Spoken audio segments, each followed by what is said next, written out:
Hi everyone, my name's Neil Milton. I'm the General Manager of ChildSafe and we are talking with Kayelene Kerr. Kayelene Kerr is the founder of ESafe Kids, an organisation that educates and empowers and equips children and parents to have those tricky conversations about the tricky topics.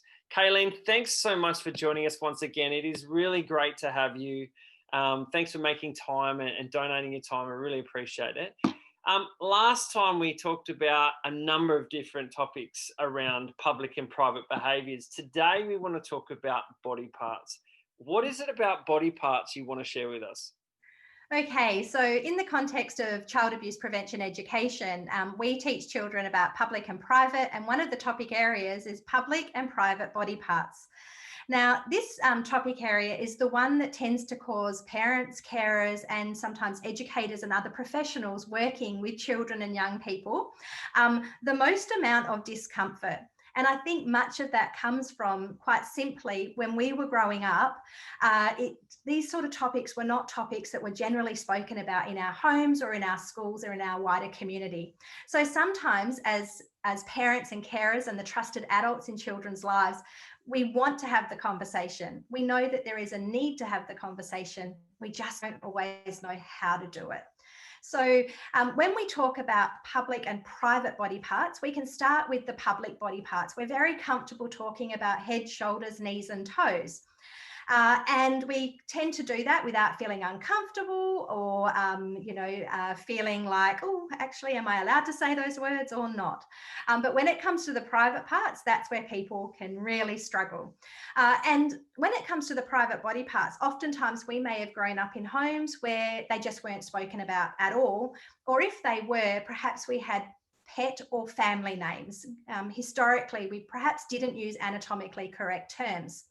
So we would suggest that teaching children the correct terms for the private parts of their body is incredibly valuable in the context of prevention of child abuse and child sexual abuse. Yeah. And the reason for this is that oftentimes children have attempted to disclose. So they have identified that they're in an unsafe situation. They've known that they need to speak with a trusted adult, and they've done that. But the language that they have used has meant that their disclosure has nearly been missed or has been missed.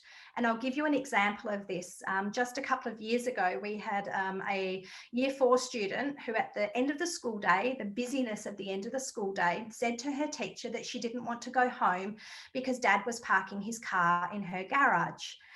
And do you know what? I think a lot of teachers may have missed that disclosure. Had she said, I don't want to go home today because dad's putting his penis in my vagina, there's no ambiguity. So teaching correct terms is really important because then nobody gets confused. Yeah. And I'm happy to talk with you about how we might do that and the language that I would suggest.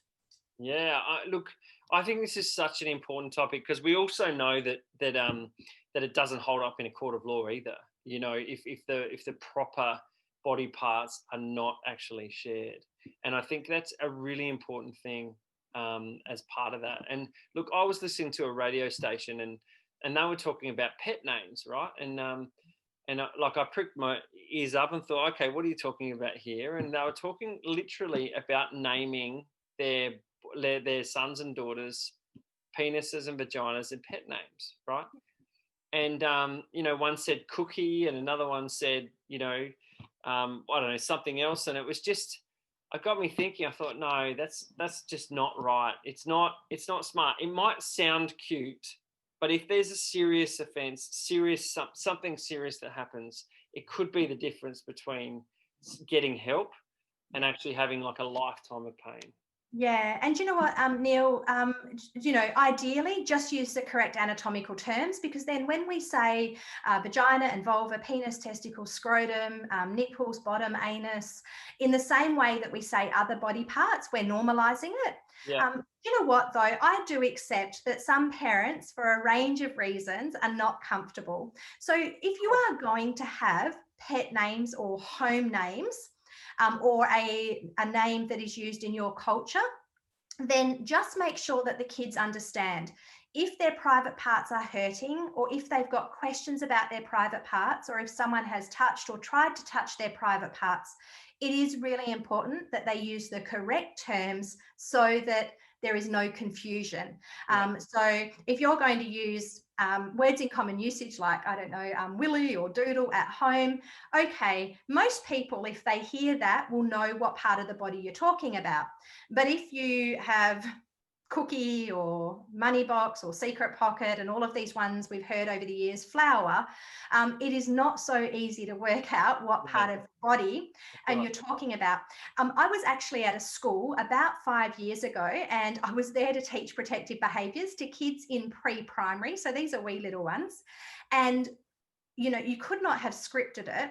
I got there early, and so the kids were on their break. They were outside playing, and I watched a little girl. She's walking along a tree trunk, so just balancing, and then she slipped and fell, and she landed right on her vulva area. And I could see that it actually hurt her.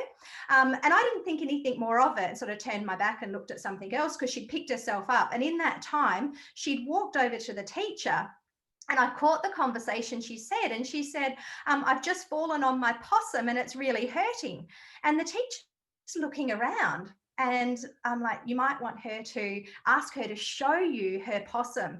And she pointed to her sort of vulva area. And for me, that just was, I was standing there. It was just a regular school day, but that little girl's private parts were hurting because she'd just fallen on them, but she called it a possum. So sadly, I hear these every day of every week. And there was a time in our history where if children didn't use correct terms, what it meant was that there were a lot of other investigative questions that had to be asked. Now, in Western Australia, they will accept words that are in common usage. So if a child does use the word willy or doodle, then they will accept that. I'm not sure about other states because it changes from time to time. But it does mean that further clarifying questions have to be asked by an interviewer around, you know, what do you use that part of the body for, and it just complicates something that doesn't need to be that complicated. So that's I've definitely had lots of personal experiences where not using the private parts can really inhibit safety and an ability for a child to disclose. Yeah, that's fantastic. Really important discussion, especially for parents to understand this, because, you know, like I said, parents sometimes just want to be cute, but they don't understand the ramifications that can occur. So thanks. Yeah, and sorry, Neil, I'll just say, and oftentimes parents get a little bit scared about introducing age-inappropriate information. They don't want to scare their child. But the reality is these are the words that you'll find in a dictionary. These are the words that you'll find in a medical journal. These are the words that a doctor would use. These are the words that we use so that nobody gets confused. And can I just give parents, there's 4 books that I absolutely love. I won't go into them, but just to really help parents out. Everyone's Got a Bottom. This is a beautiful book by Tess Rowley that really assists with that conversation. My other one I've spoken about previously is My Underpants Rule, another fantastic book. Probably my new favourite for the younger children, because the rhyme in this book is just beautiful, Only for Me by Michelle Derrick. And then Janine Sanders, who does a lot of fantastic work in this space and creates amazing resources. I love her book, My Body, What I Say Goes, and that also comes in an Indigenous version as well, so it's inclusive. So there's 4 child-friendly books that you can use with children in primary school. If you're a little bit unsure of how to start the conversation, use a book, and that'll just open up that space to talk. Fantastic, Kayelene. Hey, thanks so much for joining us once again. We look forward to seeing you in our next video. Thanks, Neil.